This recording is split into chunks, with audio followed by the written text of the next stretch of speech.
Assalamualaikum warahmatullahi wabarakatuh. Nama saya Lamsyagil Amrullah dari Rutan Situbondo. Di sini saya akan mewawancarai Dr. Indra selaku narasumber yang punya jabatan sebagai dokter di klinik Rutan Situbondo. Sebelumnya selamat pagi dok. Pagi. Sehat dok? Alhamdulillah sehat.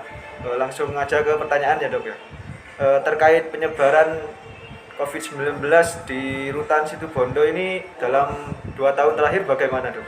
Oke, dalam 2 tahun terakhir, pada tahun pertama waktu maraknya COVID di Situbondo dan terutama di Indonesia, untuk warga binaan ada sekitar 50-60 orang yang terkena COVID. Kemudian ada 7 orang yang meninggal dunia karena COVID. Itu diakibatkan karena rendahnya ya prokes, kemudian belum dilaksanakannya vaksinasi, jadi gampang dan rentan untuk terkena COVID-19.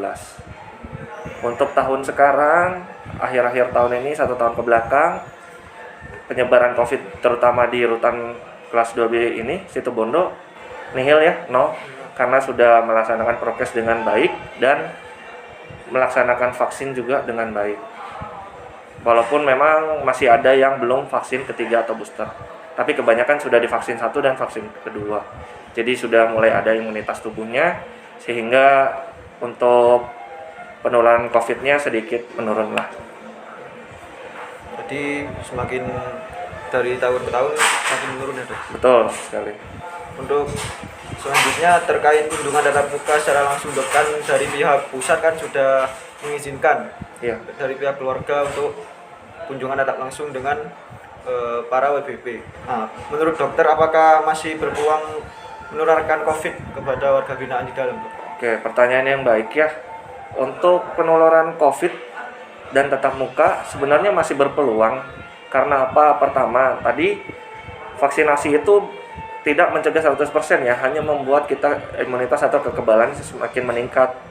Jadi untuk kenanya ya mungkin minimal, tapi tidak sama sekali mencegah atau tidak sama sekali 100% tidak akan terkena gitu.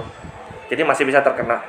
Apalagi kalau misalnya dari luar dia memang tidak divaksin tapi dia tidak kena ya, carrier jadi ya pembawa. Nah, tiba-tiba ketemu sama WBP yang di dalam yang imunitasnya mungkin lagi turunnya, lagi rendah, itu memungkinkan sekali untuk terkena COVID. Begitu pula sebaliknya ya. Warga binaan pun kalau misalnya mereka terkena tapi mereka kuat, bisa menjadi carrier bagi yang di luar. Apabila yang di luar juga tidak divaksin, ya kemungkinan terkenanya pun besar, kecuali kalau memang mereka sudah di booster atau keluarga sudah di booster, semuanya mengikuti aturan benar-benar seperti itu dan mengikuti prokes, insya Allah mudah-mudahan tidak akan terkena lah. Berarti masih berpeluang ya dok ya? Masih berpeluang. Mungkin itu saja dok dari saya dok ya. Terima kasih atas waktunya dok. Ya, terima kasih sama-sama. Assalamualaikum warahmatullahi wabarakatuh. Mohon izin Bapak untuk meminta waktunya sebentar. Jadi di sini saya perwakilan dari kelompok 1 angkatan 44 pelatihan dasar CPNS 2022. Jadi di sini kami akan membahas mengenai isu tentang lingkungan blok Rutan Sampang yang kurang bersih. Menurut Bapak sendiri, mengapa isu tersebut bisa terjadi? Oke, terima kasih. Mengapa isu tersebut terjadi? Yaitu karena kurang sadarnya warga binaan sendiri untuk menjaga kebersihan, terutama yang masih baru-baru, yang masih baru datang ke Rutan kelas 2B Sampang. Siap Bapak. Dan kemudian dampak jika isu tersebut tidak segera ditangani oleh pihak kantor. Untuk dampaknya itu akan menyebabkan sarang penyakit, yaitu terutamanya yang udah banyak terjadi di UBT-UBT lain, terutama di pemasyarakatan sendiri, yaitu gatal-gatal. Siap Bapak. Terus menurut Bapak bagaimana tanggapan Rutan Sampang menanggapi isu tersebut agar nantinya isu tersebut tidak ada lagi di Rutan Sampang? Untuk menanggapi hal tersebut, yaitu Rutan kelas 2B Sampang sudah mengupayakan sendiri, yaitu dengan memberikan pengarahan kepada seluruh penghuni blok di Rutan kelas 2B Sampang, penghuni kamar blok Rutan kelas 2B Sampang, yaitu dengan atau memberi jadwal kepada warga binaan sendiri untuk bersih-bersih di area blok hunian atau kamarnya masing-masing. Siap Bapak. Mohon izin, terima kasih Bapak atas waktunya. Kami ucapkan terima kasih.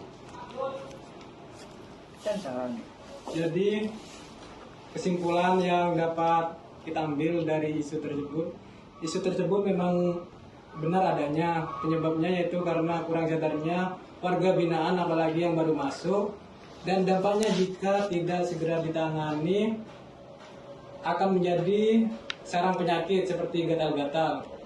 Dan cara kantor mengatasinya yaitu dengan cara memberikan pengarahan ke warga binaan dengan adanya jadwal piket yang tersedia di setiap kamar-kamarnya. Terima kasih. Assalamualaikum warahmatullahi wabarakatuh. Ya, izin Bapak Rahmat. Saya nama saya Kesatria Ditwasita dari Angkatan 44, kelompok 1, nomor absen 10 dan ini. Saya Brahman Tamarega, kelompok 1, nomor 9, angkatan 44. Di sini kami bersama Bapak Kasubsi Pengelolaan Kepegawaian, Pak Cipto. Perkenalan diri. Mohon izin Bapak Budi Aswara bahwa nama saya Sucipto selaku Kasubsi Pengelolaan dan Kepegawaian Rumah Tahanan Negara Ponorogo, Jawa Timur. Ini saya mau bertanya Bapak. Ya. Bagaimana menurut Pak Cipto ketika Pak Cipto melihat ada salah satu oknum pegawai yang melakukan tindakan pelanggaran disiplin? Sebelum kami menyampaikan pelanggarannya, namun kita memperkenalkan diri bahwa sebagai ASN itu ada aturan tentang PP 53 tahun 2010 tentang disiplin pegawai. Untuk itu, kalau ada pegawai pelanggaran, itu kita melihat pelanggarannya ringan, sedang, atau berat.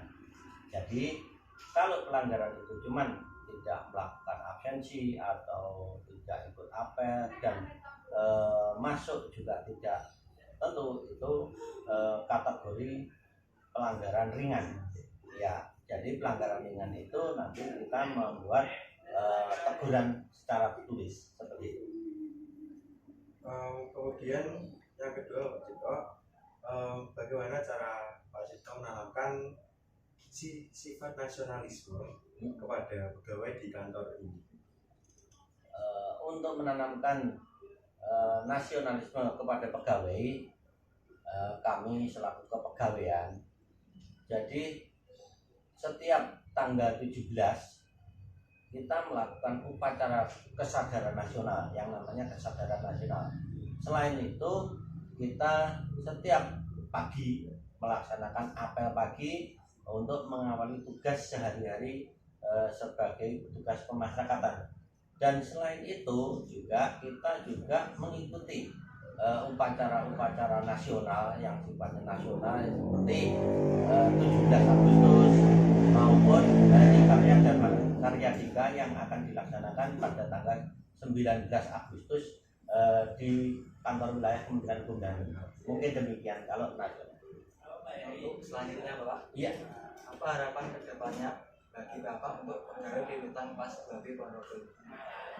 Jadi begini, harapan kami selaku kepegawaian kepada adik-adik ASN dan teman-teman PNS yang sudah senior, harapan kami untuk melaksanakan tugas sesuai aturan yang berlaku menjadi petugas pemasyarakatan yang profesional. Mungkin demikian. Gimana? Sudah cukup? Terima kasih Bapak. Sama-sama, semoga sukses selalu. Bapak. Baik Bapak Rahmat, mungkin podcast kali ini cukup sampai segitu. Apabila ada kurang dalam berkata dan ada kesalahan dalam ucapan, kami berdua mohon maaf. Wassalamualaikum warahmatullahi wabarakatuh.